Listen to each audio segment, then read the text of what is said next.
I'm Myke. I'm Austin. We are the Test Drivers. And we put tech through its paces. And it's here, the ARM future. It's right now. Before we talk about all of the wonderful ARM-powered computers today, I have a few gaming-related things that I wanted to talk to you about. Ooh, whatever could that be? Well, you know, it's just the same things that we've been speaking about in this opening segment for the last few episodes, but they're kind of... The new Game & Watch, right? Yeah, you know what? There is this funny thing where it's like this was Nintendo's next generation entry was the Game & Watch. Did you get one? Oh, yeah, I did. Yeah? I forgot about it, actually. And so the day that it came out, which was, I think actually was in the middle of Hell Week, right? Or it came out like I wasn't expecting it. Yeah, it came out in Hell Week. So we dropped by, I picked one up, and I was like, you know what? This thing is really fun. I mean, it's a little tiny handheld that plays, what is it, Ball, and then Mario 1 and 2? Yeah, so like it plays the traditional Game & Watch, like LCD game from when these were a thing, decades ago. Which was the ball game, which is just you're basically juggling with Mario. But then because technology, they've now put like Super Mario Bros. 1 and 2 inside of this thing as well. So it's basically like a weird tiny Game Boy. Yes, which, side note, it was really fun. I definitely spent like 30 minutes as soon as I opened it playing ball. But can we get a Game Boy Retro, please? Maybe 2021, Nintendo? If you're listening. Yeah, you want like one of the SNES minis, like just like a Game Boy. Oh, I would be all over it. I'm like straight up. There are ones that you can get that are powered by like a Raspberry Pi Zero. Yeah. They're like pre-built. They have the shell and everything. Very tempted to get one of those because playing literally just like half an hour on the Game & Watch, I was immediately like, you know what? I need this. But I suspect you might be playing a different next generation console. Yeah, I finally got my PlayStation 5. I did just want to say on the Game & Watch thing, I'm not going to get one because I like the look of it, but I bought the NES Mini and the SNES Mini, and I have never used them. Yeah, it's like one of those things where it's cool. I like the little Game & Watch box and everything, but it's a game that you've played a million times. I like the idea of retro games more than playing retro games.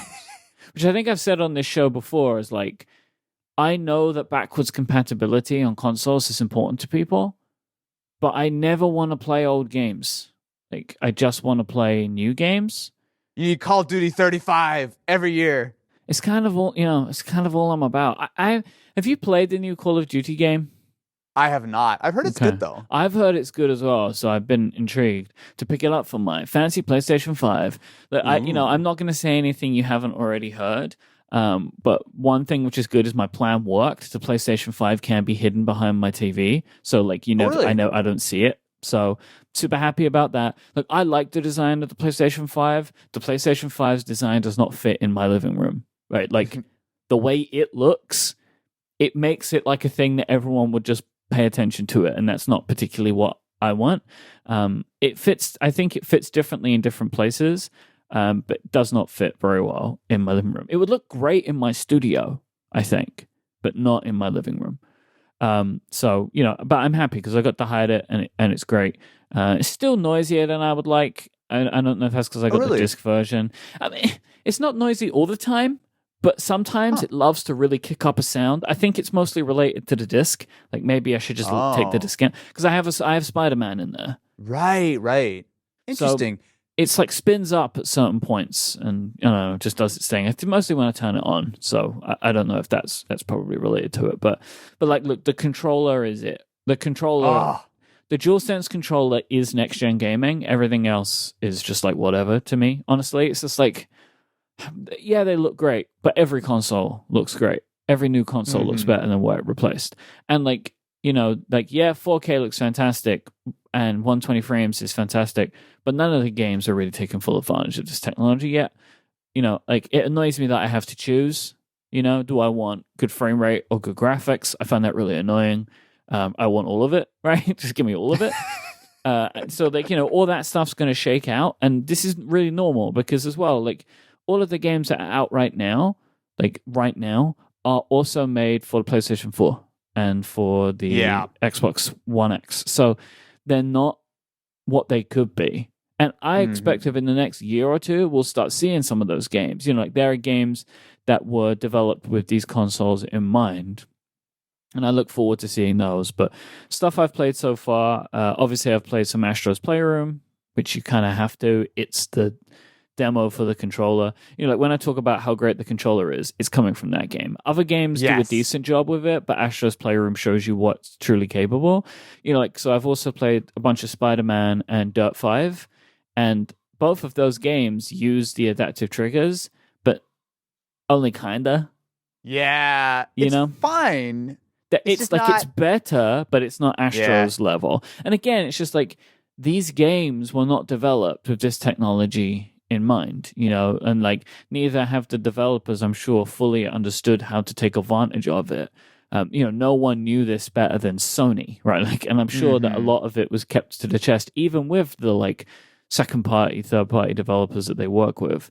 I'm sure they didn't have the ability to really tune things as much as they would like. But, so when you swinging around with Spider-Man, if you're holding down the trigger to use a web, when you press X, you feel the trigger release a little bit because you're not holding the web anymore. It's like little things like that are nice. I look forward to them being included more, but I do ask developers to like just tread lightly though. Like I'm happier that there's only a little bit rather than it being completely overblown. That's one of the things I really want to try are games like Call of Duty, which, I mean, I can really imagine like the different guns and the triggers feeling different, for like the little pistols versus like the bigger rifles and stuff like that. I think is a really easy way to implement the DualSense in next-gen games. I read an article that said that it was kind of pointing out some of the best examples of the DualSense, and I saw some that said that like the which is why I wanted to try it out, that the Call of Duty is actually one of the really good examples of it. Yeah. So it's cool, man. I'm glad that you finally gotten your hands on it, even though you had to wait an extra week because but it was fine. I couldn't have played it in Hell Week anyway. Like, being that's real. actually a good point. Yeah. Well, okay. So PS5, good. Stock, not good. But if you've got one, I just think it's one of those things where you've got some games to play. But if I'm being honest, the PlayStation at home, we've been playing like a lot of PS4 games. So like my wife has been playing through a lot of Ratchet and Clank. I've been playing Gran Turismo. I'm about to jump into Last of Us 2. The game library for PS5 specific content isn't enormous yet. No. I just found that article. Let me read this passage to you. This is from Polygon. Adaptive triggers and haptics are used throughout the game. This is Call of Duty. In the wildest implementation I've seen yet, pulling the left trigger to aim takes more effort if you're using a heavier gun. Using a massive machine gun, I couldn't fully pull the trigger in as the controller was creating so much tension to mimic the weight of the thing. Meanwhile, the right trigger flutters and pushes back on my finger while I'm shooting, letting me feel the kickback of each round as it's fired. I am now going to buy Call of Duty today because I really want to see what that feels like. Because I do think that first-person shooters have the best options here, like for these triggers, and I expect that like this technology was developed with first-person shooters in mind, because it really makes sense, because there's such, more than I think even more than even racing games, like triggers are an important, like one of the most important parts of a first-person shooter. It's like that's where all of the action lies, and with a racing game, you could make it any button. It doesn't really matter. We've all played so many racing games with like X and square as accelerate and brake. But with a first-person shooter, really these days, the only way to make them work effectively on console or with a controller is with L2R2 stuff. So, I'm sure that's why they ended up going with it. So I also got a Radeon 6800. Oh, nice. They arrived at the same time. Your next-gen games all in one box. Well, I felt like I kind of won some lottery or something, right? Like two of the hardest things to get right now, which is a next-generation console and a new graphics card. I went with the 6800 over the XT because I could get the 6800. Like, that's a very good my reason. decision for which graphics card I now own is purely based on the fact that I could buy it. I didn't. So it's interesting. Like, I know that the 6800 is closest to the 3070, I guess. In the way you would think about it, it's like the entrance into the line. And I didn't want the 3070 because it looked wimpy.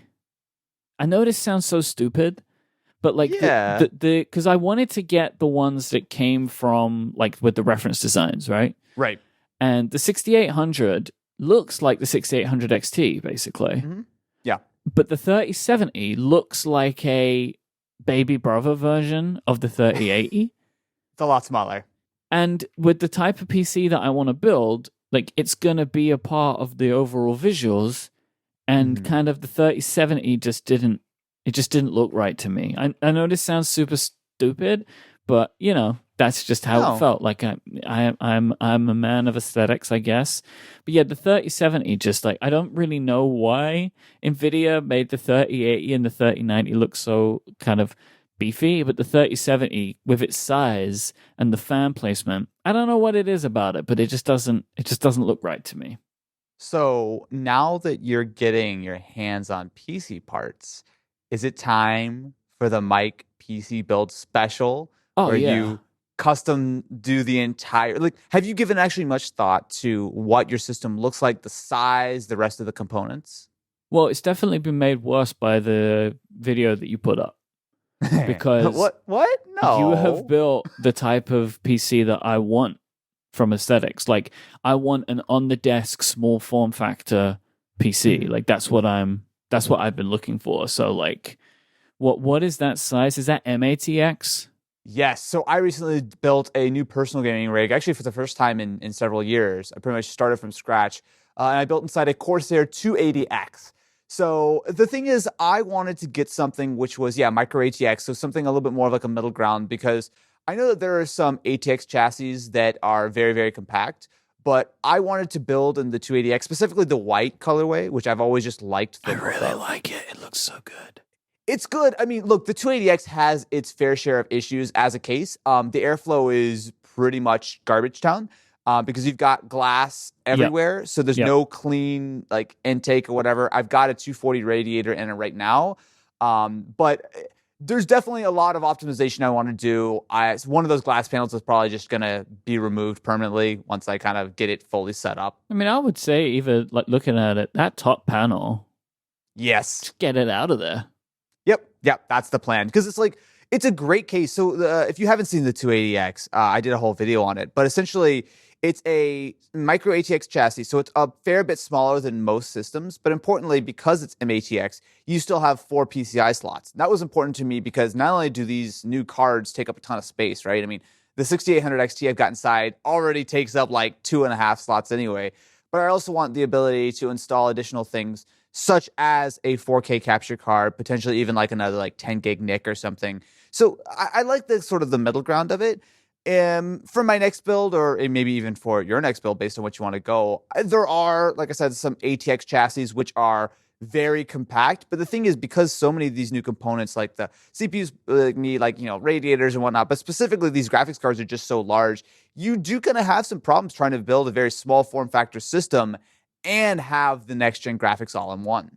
Yeah, I would say that like just looking at your build, this is kind of the minimum size I would want to be at, or like it's like I wouldn't want to go smaller than this because again, like this will be my second PC build. I don't want to go too small because I don't feel like I will be able to do it. Right, like I won't have enough space to work in. I don't know. You're soldering keyboards over here. That's think you true. can manage it. I have kind of upped my geek cred since then. I'm working with more electronics components, but I do also have a CPU on the way. Oh, but I don't know anything about it. Well,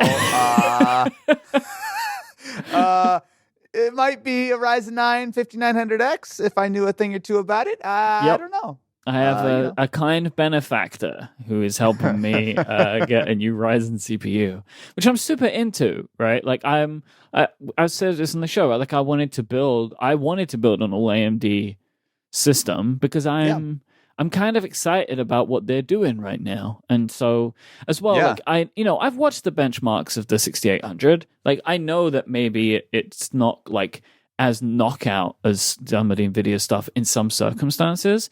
But honestly, I'm probably not going to do a lot of gaming on this PC.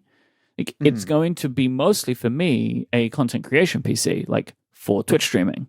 Like, I would do some gaming on it, definitely, but I'm not going to be really pushing it. And as well, I'm coming from a 1080, right? Like, I have a lot of headroom, right, for me personally, of where I'm coming from to where I'm going. So like, I'm actually really happy with this, with the 6800 and the 5900X that I got coming. So like, I'm really excited, man. I am very excited to walk through. Do you have an idea now that you've got the CPU and the graphics card? Do you have like a timeline of like when you're wanting to build this? And specifically, I guess, like, are you starting to get your eye on any kind of cases yet? I'm expecting I'll probably start building it in the new year. Okay. Because I feel like for me now, I've gotten most of the expense out of the way. Of, you know, like the hardest to get / most expensive parts are kind of taken up. And also, like, I'm willing to make it outside of the case. Personally, I'm willing to make more compromises on the other internals.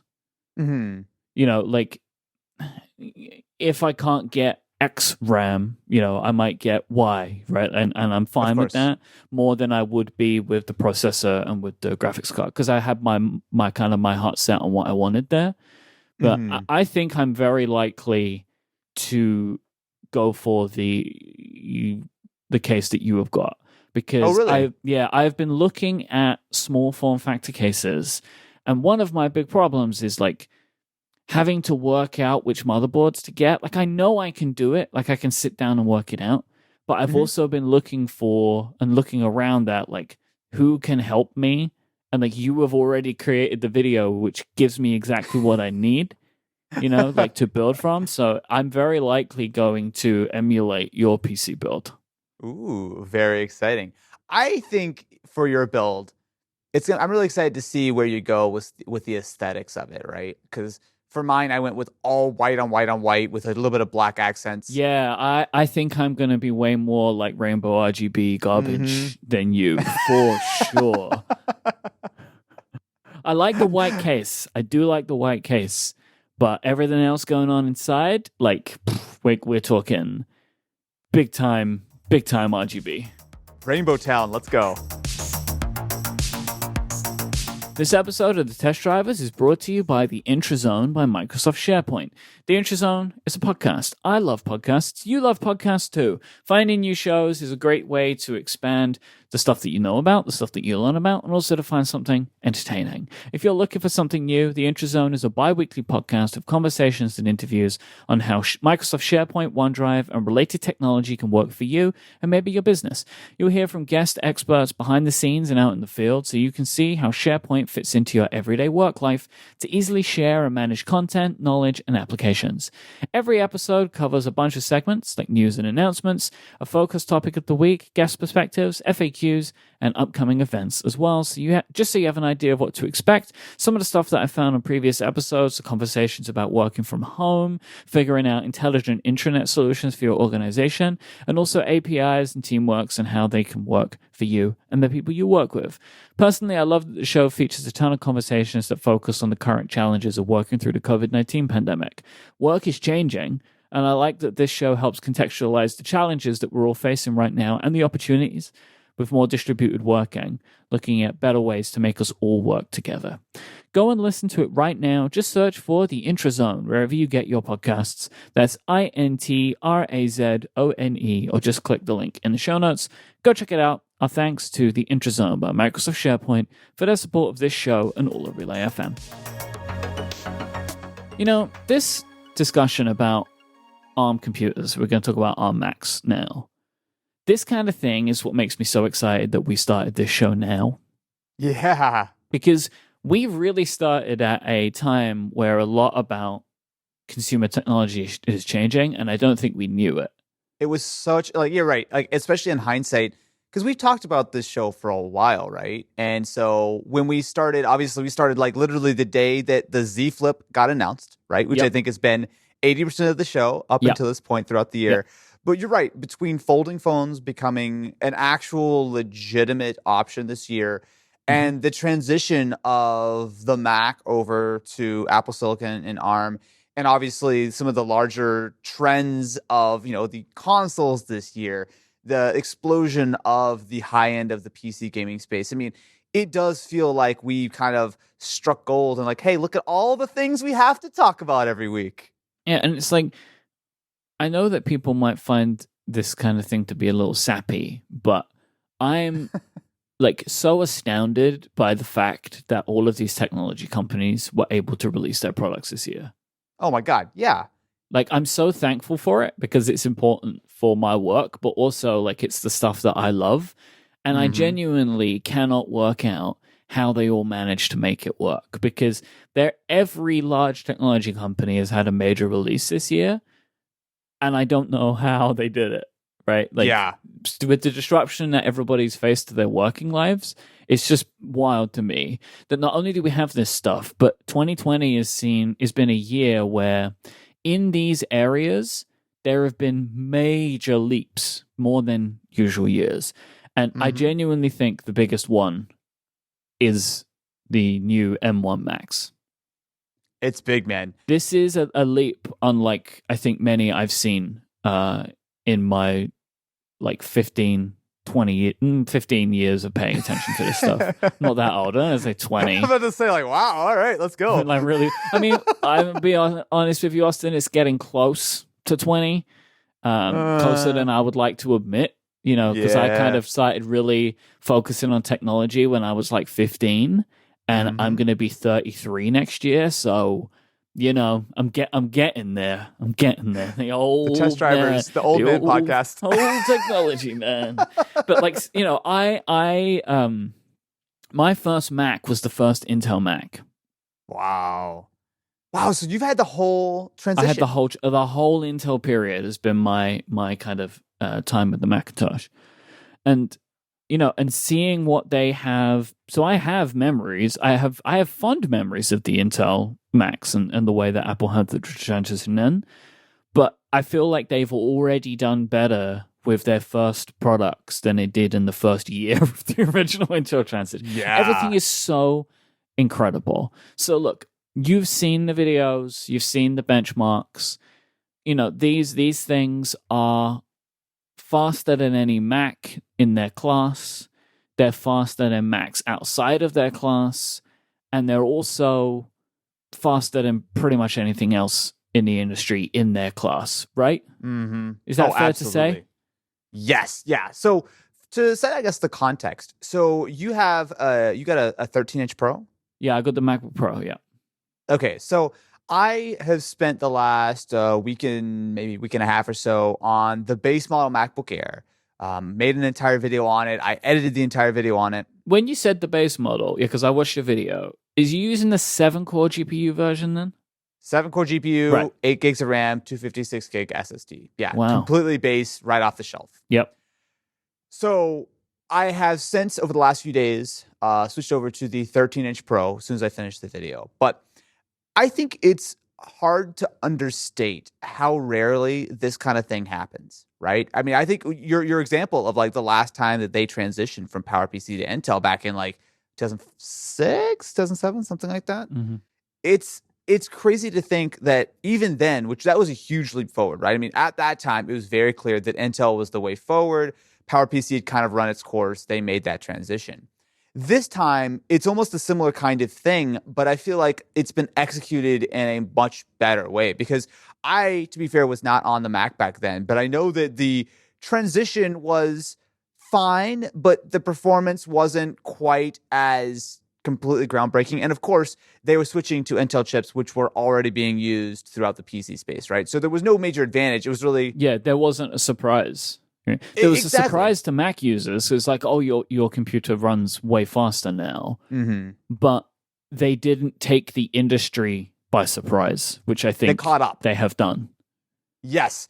So if you followed the Apple space, specifically when you've looked at the Apple Silicon side for the last few years in the iPhone, and specifically the iPad Pro, right? I think the 2018 iPad Pro was the first time I was like, oh, okay, got it. This thing is like a full like laptop class chip in an iPad. it's not a huge surprise. Yeah, the 2018 iPad Pro was when Apple started talking about how much faster the iPad is than Windows PCs. That was when they first started talking about that. And now, a couple years later, a couple generations later, the M1 chip is everything that I could have hoped for and more, right? And again, I spent most of my time on the base model Air, chopping through all this 4K video, getting like 12 hours of battery life, completely fanless. Like, I mean, it feels like a massive generation leap. And it's like in the PC space, and especially, you look at even like the Macs that we've had over the last, 4 or 5 years. You get 10% more performance. You get 5% more performance. You get, 2 more cores, and you lost some boost frequency, right? Like, it's been these little incremental gains, which, to be fair, is the way that the PC industry has been for a very long time, right? I mean, the last 8-9 years, short of something like the introduction of Ryzen, it's been little bumps here, little bumps there, but we've gotten used to these single-digit performance gains, maybe 15% on a really good year.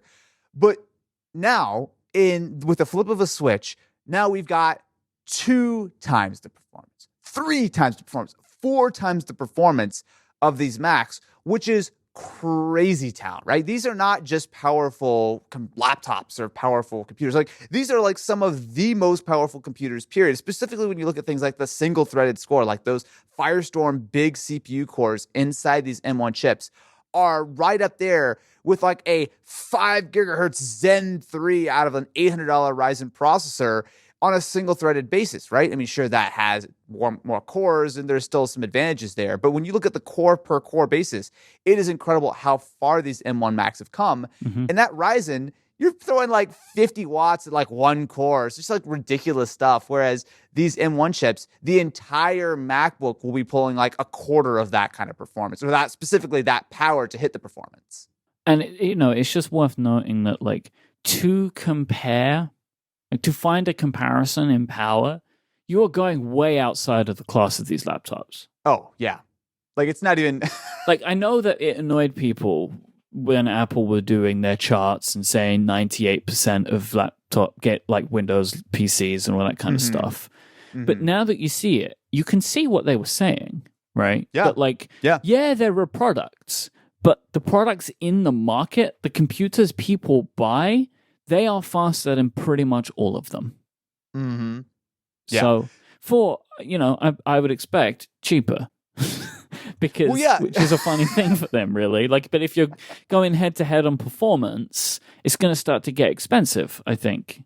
Well, there's so much to talk about with this. So part of this is certainly because of the x86 to ARM transition, right? So it's the same base architecture that every phone and laptop for the last, decade plus has used, right?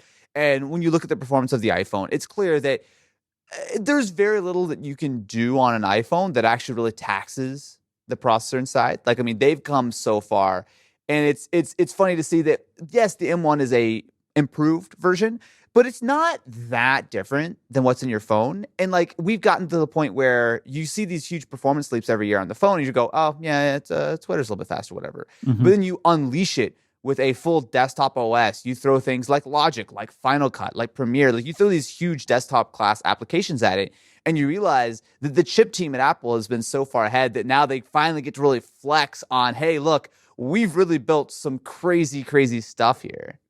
I think it's worth noting, Apple has said this, I believe them. It's difficult to say that, like, we know the A14 and the M1 is one of those, right?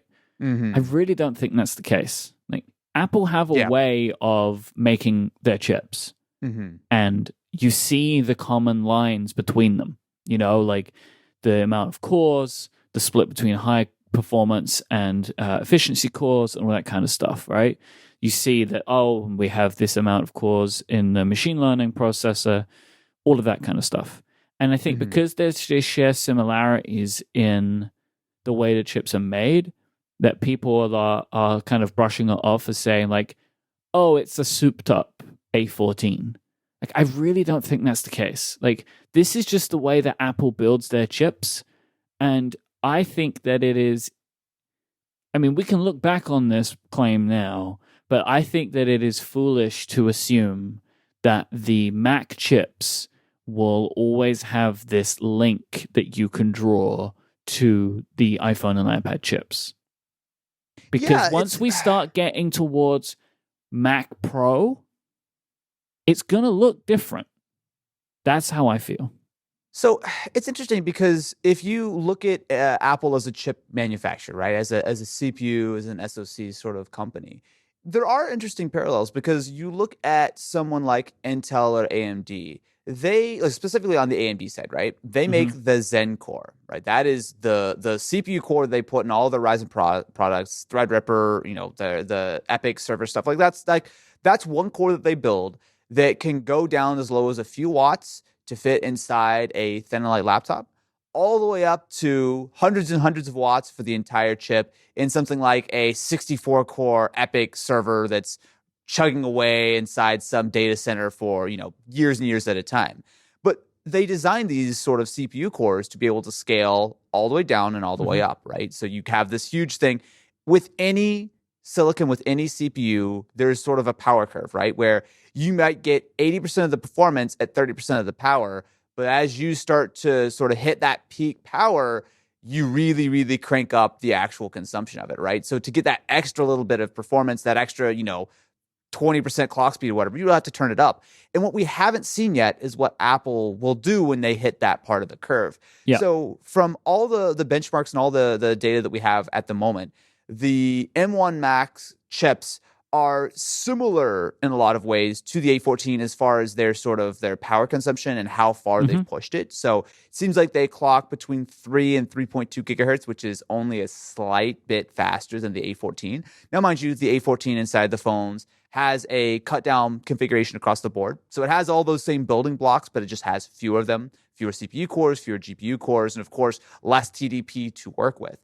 But I think one of the interesting things for me is, yeah, you're exactly right. What is that Mac Pro or the iMac? Like, what happens when they throw more cores at it? What happens when they unleash that TDP? I'll say, using obviously the 13-inch Air, completely fanless.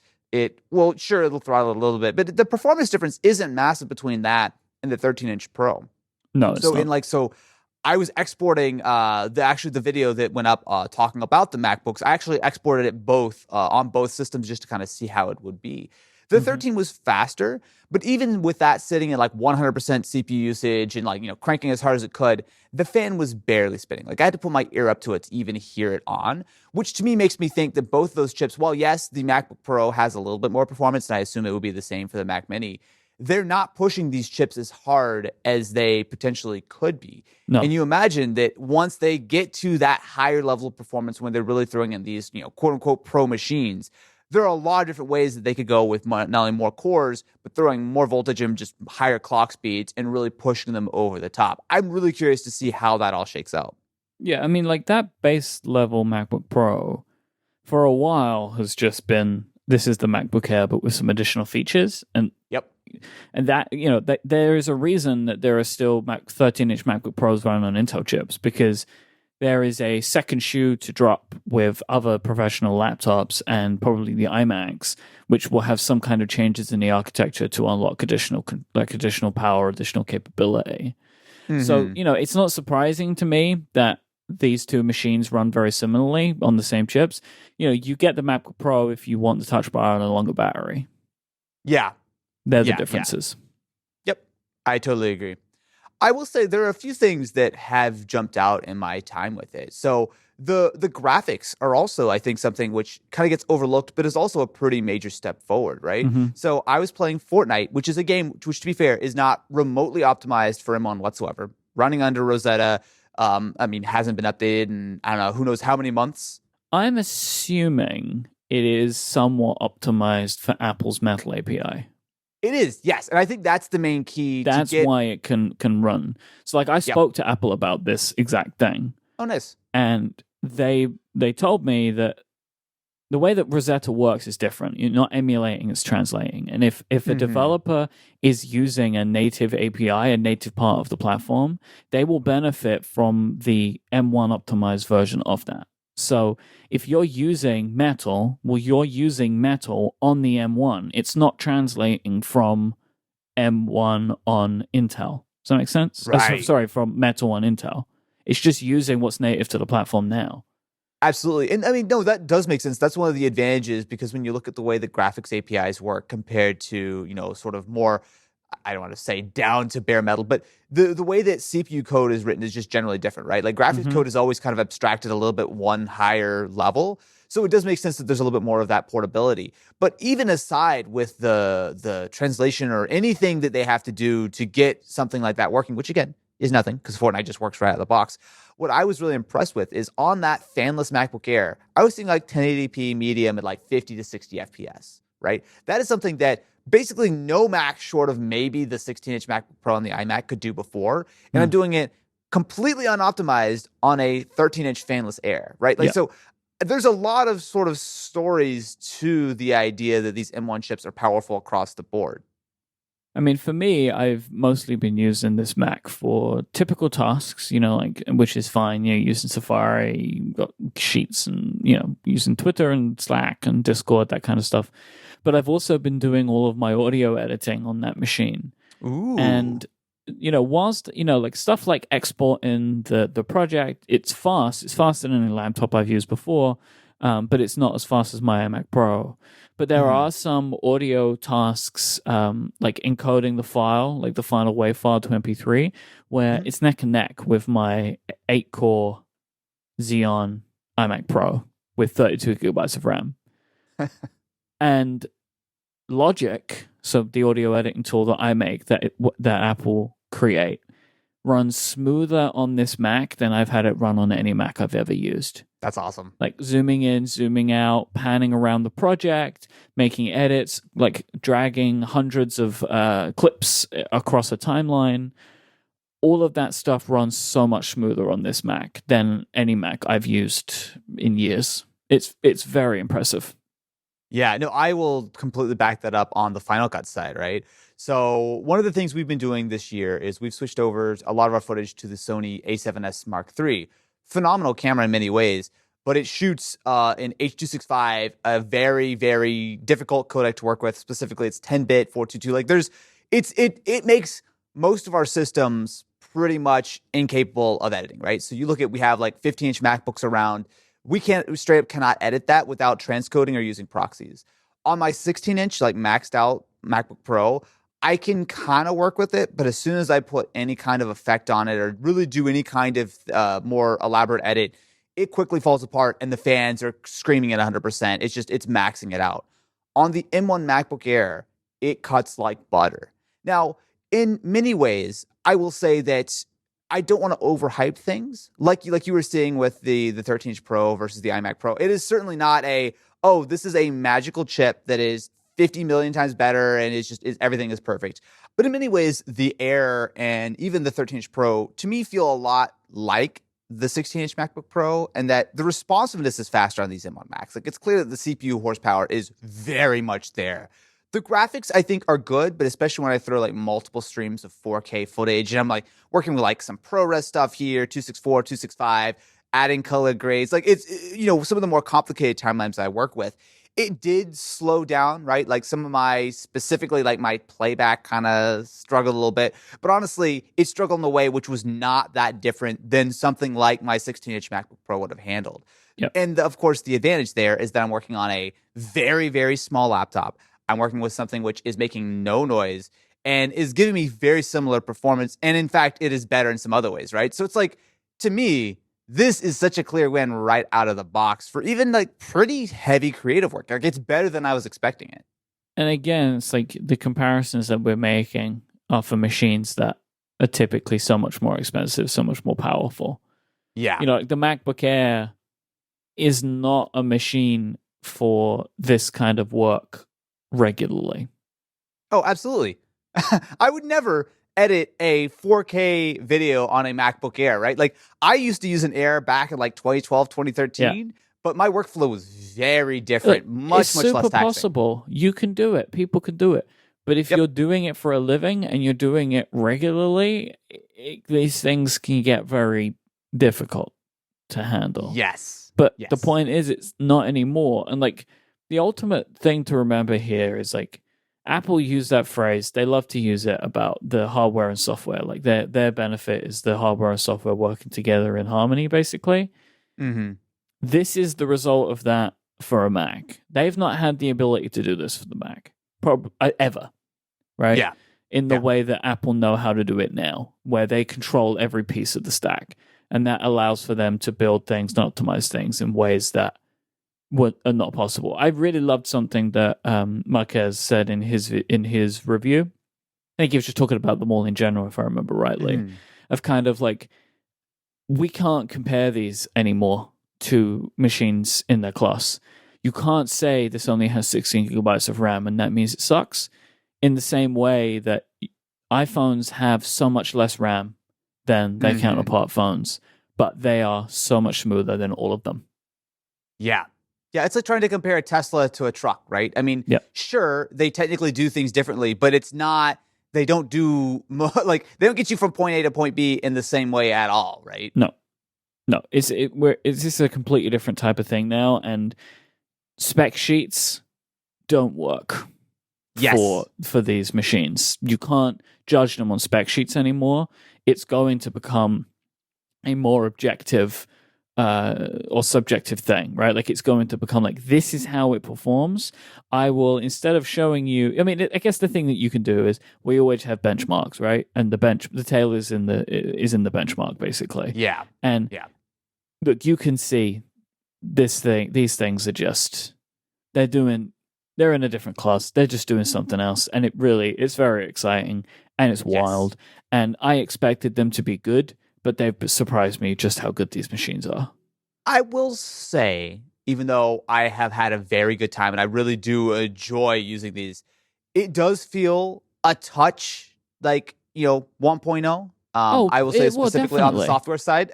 Yeah, I mean, as well, they look exactly the same as the machines they replace, right? Like, they don't have LTE in them. There's no touchscreens, nothing, right? Like, it is the MacBook Air, the MacBook Pro, and the Mac Mini, as you know them. And I do not believe for a second that is Apple's plan here, but this is how they chose to start. Yeah, and I think what's impressive about it is how smooth, honestly is a huge transition has been, right?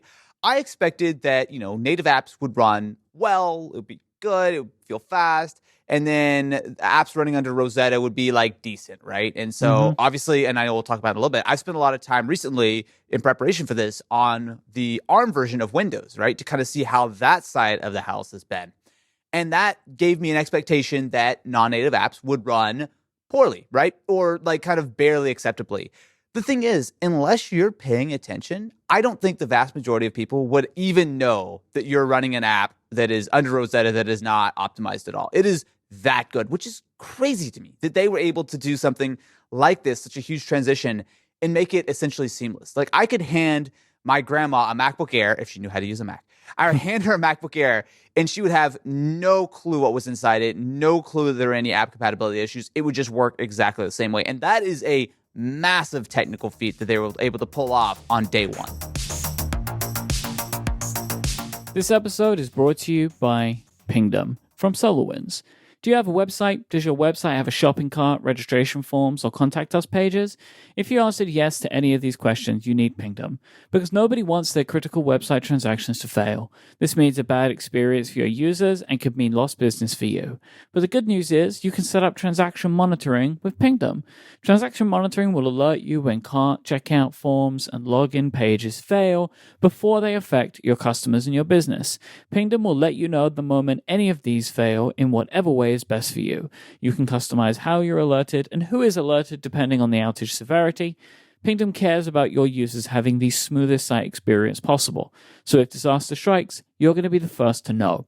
It's so easy to get started. Go to pingdom.com/relayfm and you can get a 14-day free trial with no credit card required. Then when you sign up, use the code TESTDRIVERS at checkout and you'll get a huge 30% off your first invoice. Our thanks to Pingdom for their support of this show. That is pingdom.com/relayfm for a 14-day free trial and the code TESTDRIVERS at checkout to get a huge 30% of your first invoice. Our thanks to Pingdom from SolarWinds for their support of Relay FM. So you have been trying out ARM on the other side of things. by using a Windows machine on ARM. Windows on Yes. ARM has been a thing for a while, but it hasn't. It's fair to say it has not lit the computing world on fire. So it's funny because, like, obviously Apple has all the spotlight right now with Apple Silicon, the M1 chips, and rightfully so. They've knocked it out of the park in many, many ways. But Microsoft have been doing this for a while, right? I mean, of course, they spent a lot of time building Windows Phone back in the day, which was pretty heavily influenced by the actual sort of Windows core. And they ended up moving a lot of that stuff over and sort of combining it with things like Windows RT back in 2013, which, fun fact, that was actually the very first Surface was a Windows on ARM device. It was technically Windows RT at the moment, and that was honestly, that had a lot of issues, aka it only ran apps that were specifically optimized for it. It was a little bit rough, right? And it was also running Windows 8, which has maybe not aged the best in the world. But this has been something that they've been working on for a while because, look, the ARM transition is not anything new, right? I mean, the writing has been on the wall for a lot of sort of industries. Specifically, you look at like phones, right? I mean, they've completely dominated that. And so you look at the advantages of the ARM architecture and that it is, generally speaking, much cheaper than buying chips from Intel or AMD. You also get a great level of battery life, and the performance year over year has improved at a rapid rate, much faster than the traditional Intel and AMD systems of the world, which are in some ways constrained by their x86 architecture, their x64 architecture. I mean, you can certainly look at that and think that, oh, look at all this great legacy we have and all these apps that are going to run from 20 years ago, or whatever the case is. But in many ways, you look at that as almost a little bit more of a hindrance than a help these days, whereas ARM is just like boom, boom, boom, 20%, 50%, 100% faster every year. So I have spent some time with a couple of actually devices over the last few years because after Windows RT, it failed. Did not do well, and they pretty much killed it. Right? No. Look, it was too early, right? I mean, it was just too early. 2012, there was no app support. They didn't have the fundamentals there. Really quickly, that sort of void was sort of eaten up on the low end because, I mean, you have to keep in mind, this is back when the Chromebook was first coming out. And I know that Microsoft were terrified of losing all that sweet Windows and Office money to Google's like coming in with the Chromebooks. Mm-hmm. So instead, they partnered up with Intel. They essentially started giving the sort of Windows licenses away for very cheap or pretty much free to get the price of low-end Windows laptops down to compete with Chromebooks, right? And that actually did work fairly well. I mean, you look around at any kind of like electronics store, you'll see a lot of cheap Windows devices, and you'll see a lot of Chromebooks at that, $200-$300 price point. But they still wanted to try to jump into the ARM ecosystem. So back in 2018, they gave it another try with Windows 10 on ARM. And this was a much more full version of Windows 10, right? This was not like some like, oh, you can only run like 5 apps and it was running on a little Surface. Like they actually brought out like a full version of Windows that would support pretty much everything you'd want with some caveats, but it was running under a Snapdragon processor. Now, Myke, I'm just going to hazard a guess. Have you ever seen a Windows on ARM device in the wild? Have you ever noticed one? Like, do they stand out to you at all? Have you ever actually just like seen one? I would have no idea. You wouldn't. No. You also probably haven't because they haven't sold that many. Well, I mean, that's a trick question, really. I don't want to be mean. Look, the guys at Qualcomm, they do a great job. There's a lot of good work they've done. And specifically, they have, I mean, it's hard to say some of this stuff because, like, we've just seen what Apple's done, and it kind of, it's on a little bit of another level. But they're also on a different level of budget, just to be fair. But, I mean, they've definitely come a long way, right? So back in 2018 was the first time that I tried the Windows 10 on ARM experience. So it was an HP Envy tablet. So it was kind of surfacey. It was like that 2-in-1. But it was powered by a Snapdragon 835, which at this point is 4 or 5 years old. Like, it was not brand new by any means, and it was just the phone chip, right? So there was no real optimization on the hardware side. There was optimization, of course, on the software side for Windows to run, but generally speaking, I mean, it was just a straight up like the phone, the exact same chip that you would have inside like your, what was it, like Pixel 1 or whatever they had back in 2017, 2018. There were, in theory, a lot of advantages there. So when you're using a straight up phone chip, not only do you have much better battery life, right? I mean, even with that thing cranking at like 100%, you're still getting far better battery life than any, especially of the Intel or even AMD was a bit of a bit rough back then. But it was a clear step forward there. You also had a lot of the advantages of ARM baked in. So like it would instantly wake up like we're expecting on M1 Max. And to be fair, a lot of the new Intel processors are much faster at that. And one of the really big advantages was that LTE came basically for free, right? So because they were using a phone chip, it had all of the stuff, like it had the modem built in and everything. It was a fairly straightforward process to get LTE up and running, something that I do wish that ARM Max had. Yeah, I hope so. But it was still a little bit rough. So the thing is, Windows on ARM did at that point support some backwards compatibility, right? So if you think about Windows, you're using Windows for the legacy apps, right? You're not using it to, use Pixelmator and all these kind of things. Like you want to, use Chrome, you want to use Photoshop, you want to use these apps that have been around for a long time. I think that's one of the main strengths of the Windows platform. And while, yes, you could run apps, of course, that are optimized, most of the apps that you would run back in the day were 32-bit, right? So it was like most apps had a 32-bit option, but the thing is the emulated performance was not great because you were essentially running on a phone processor, which was weaker. And then when you were running it in emulated mode, you were losing another half the performance, right? So it was not great. Okay, so fast forward to today, where I've spent some time using the Lenovo Flex 5G. Oh, dear. It's gotten better. It's gotten better. No, it's gotten better. It's gotten better, right? So the Flex 5G, as the name implies, has 5G built in. That's great. It's awesome. It's It also, by that, would imply that it flexes. It, you know what? The name says it all. It does flex. So it's a. I just realized that's why it's called Flex. And I'm like, oh, that's really dumb. Can I just say right now that we're gonna put a moratorium on weird flex jokes? Okay, done. Not gonna make any of them. All right. All right. The stake has been planted. Okay. So, the Lenovo Flex has it's a pretty standard form factor. It looks like pretty much every other Lenovo sort of like 13, 14-inch laptop. It's a 2-in-1, so you can just rotate the screen around. It's actually very, very safe looking hardware. I'll actually say that there are a couple of other laptops. I actually have another Lenovo laptop that I was trying that is actually powered by Ryzen. Almost the exact same chassis, right? So it's almost similar to what you would see on the Apple side, where the chassis are basically identical and they've just sort of swapped out the components. Right. But the difference with the Flex 5G is that not only, of course, does it have 5G built in, and this one's actually co-branded with Verizon here in the States, so it has access to the full millimeter wave network. And that's actually something that I think 5G makes more sense for. Yeah. Battery life and speed, I don't need gigabit downloads for my Clash of Clans download or whatever on my phone. Whereas if I'm on a laptop, I'm probably way more likely to be uploading huge files, or I can actually use that and I have the battery life to take advantage of it. But the processor inside here is actually a little bit different than what we've seen in the past. So this is using the Snapdragon 8CX. Okay.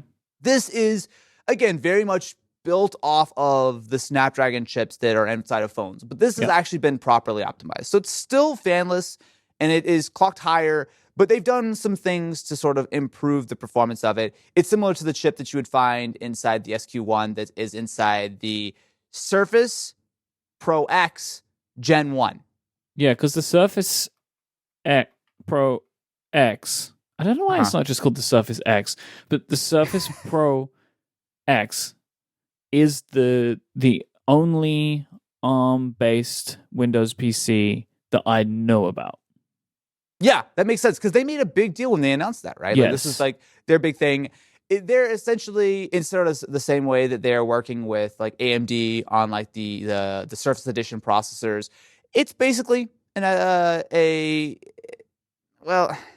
essentially an 8CX, right? They've done some minor modifications, and there is actually now a Gen 2 of it. So I actually have not tried that yet. There is a new Gen version of not only the Surface, but also of this 8CX processor, which is faster, although the benchmarks still put it at like half the performance of the M1. So take that with a grain of salt. Not to jump ahead as such, but I don't think the hardware is the problem. Right? Yes. You can revise these processors as much as you want, and they're doing all they can do, and they're providing all the benefits they can provide. Yeah. But this is where the distinction starts to be drawn between what Apple has done and what Microsoft has done. Yes. Okay, so look, I actually used the ACX for a couple weeks, right? Okay. And again, this was before getting my hands on the M1. Mm-hmm. max, right? So the battery life was great, right? It really was, 10 hours plus. And the 5G was helpful. I actually didn't end up using the millimeter wave, but just like with the iPad Pro, I really appreciate having that sort of mobile network. Obviously, these days I'm out and about less at coffee shops and airports and stuff than I used to, but still, it is definitely something I wish that something like the M1 Max had. Mm-hmm. But the main problem I have with these isn't necessarily the app compatibility, although there are some issues there. But like a fair few of the apps, certainly better than in 2018, have been optimized, right? So I, especially on Windows, I use Edge. It's flawless. They do a great job of supporting it. Pretty snappy. The problem is, though, is that, again, this is a processor which is significantly slower than the M1 Max. It is significantly less powerful than the phones I have in my pocket, right? Like that to me is just, that's a big problem, right? Like, even though I like the battery life and everything, I can't really get on board with the fact that the laptop that I carry is the least powerful device on me. That is just not, I can't get behind that, right? Like that just to me doesn't sound right. And while, yes, the app support is decent, it is certainly not perfect, right? So like there are some apps that have been optimized, which are nice, but a lot of apps have been promised for years that just have not come out, right? So there's still no version of like Photoshop that works on this thing. I mean, even apps like Spotify, which is not by any means a demanding app, doesn't run well. And Myke, you load Slack on this thing, I wanted to bash my head through the screen. Why? What makes it so bad? Because it's Electron everywhere, right? I don't even know, man. Slack would be like, I would click on a message and then it would load.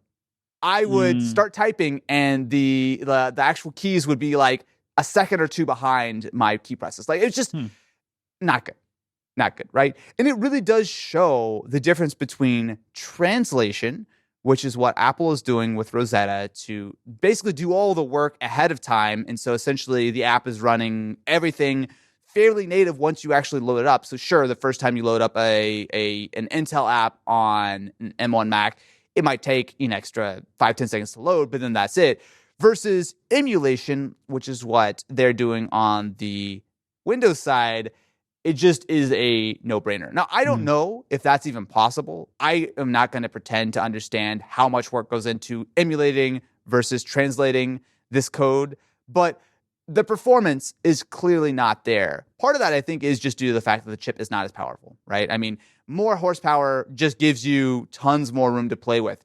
But I think the way that the Apple silicon transition has been done is just, it feels significantly better across the board. It's tough because I didn't immediately give up. I mean, I used this thing for 2 weeks, right? If it was really trash, I wouldn't have spent 2 weeks on it, right? And I get why a lot of people do use this, right? It's certainly not massively popular, but I mean, Qualcomm are on their third, fourth generation of these chips. I bet we're not too far away from another generation. They usually announce this kind of stuff around that CES timeframe. And they've continued developing things, right? So they're working on getting 64-bit app support up and running. The 32-bit app support has gotten better, right? So the performance, even though it's still not up to the M1, like they've gotten better at running these older apps. But I don't know, man. It is really like, it was one thing to use the Windows on ARM stuff before trying M1. And like, okay, you know what? There's some compromises, but it's nice that it wakes up fast and 5G and the battery life is really good. But then I use an M1 Mac. I was like, oh, wait, no, this is what the transition could be. But I think there's some big differences because on the Apple side, I mean, Tim Cook walks out and says, hey, we're switching to Apple Silicon. It's going to take a year or two, but this is the future. If you want to make a Mac app ever, this is what you need to build it for, right? On the Windows side, they're like, hey, we're building another version. Developers, support it if you want. And the problem with Microsoft is, and you know us. We might change our mind. Yeah. It's like, I mean, obviously Windows is a far larger, far more open ecosystem. It runs on a billion devices. Look, I think actually literally it runs on a billion devices. And so they're completely within their rights to build lots of versions and sort of developers will pick up the support as needed. And clearly, if Windows on ARM was so much better that developers would jump on it, people would buy it. But the thing is, it's kind of not. Really? But I think the problem is it's a chicken and egg scenario here, right? It's like, look, ARM architecture ultimately, I believe, is better for personal computers than x86 architecture with the way everything stacks up right now, especially on laptops. Performance and efficiency, it's there. It's the reason that all of our mobile devices run on ARM-based chips. It's why Intel has suffered so poorly with trying to get into the phone market. They do not make chips for the phone market because the way that Intel makes chips cannot work for efficiency and power.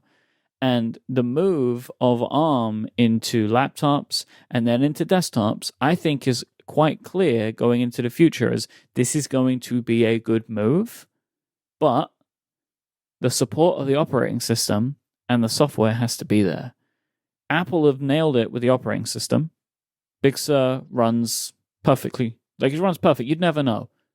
And they've worked it out with the development community to, one, provide them with a solution in the interim in Rosetta 2, and two, I don't know what it is that they're doing, but like Chrome is already ARM compatible on the Mac, and I believe still isn't on Windows.